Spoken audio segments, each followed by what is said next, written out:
الطاقة الريحية هي الطاقة التي تتولد من حركة الهواء أو الرياح، وهي واحدة من مصادر الطاقة المتجددة التي تعتمد على مصادر طبيعية متجددة مثل الرياح، وتعد من أشهر مصادر الطاقة المتجددة المستخدمة في العالم. تلعب الطاقة الريحية دورا مهما في المجتمع على عدة مستويات. البيئة والتنمية المستدامة. تعد الطاقة الريحية بديلا نظيفا عن الوقود الأحفوري مثل الفحم والنفط، مما يساهم في تقليل انبعاثات الغازات الدفيئة والتأثيرات السلبية على البيئة. توفير الطاقة والكهرباء. تساهم محطات توليد الطاقة الريحية في توليد كميات كبيرة من الكهرباء، مما يمكنها من تلبية جزء من الطلب على الكهرباء في المجتمعات.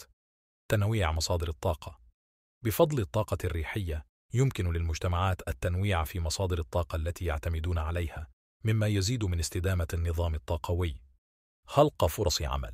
يتطلب قطاع الطاقة الريحية العديد من المهارات والعمليات التي تخلق فرص عمل جديدة للعمال في مجالات مثل التصميم. التنمية الاقتصادية. يمكن للمشروعات الريحية الكبيرة أن تسهم في تعزيز الاقتصاد المحلي من خلال جذب الاستثمارات وتوفير الكهرباء بتكلفة منخفضة. بشكل عام، تعد الطاقة الريحية حلاً مستداماً وفعالاً لتلبية احتياجات الطاقة في المجتمعات المعاصرة، وتساهم في الحفاظ على البيئة وتعزيز التنمية الاقتصادية والاجتماعية.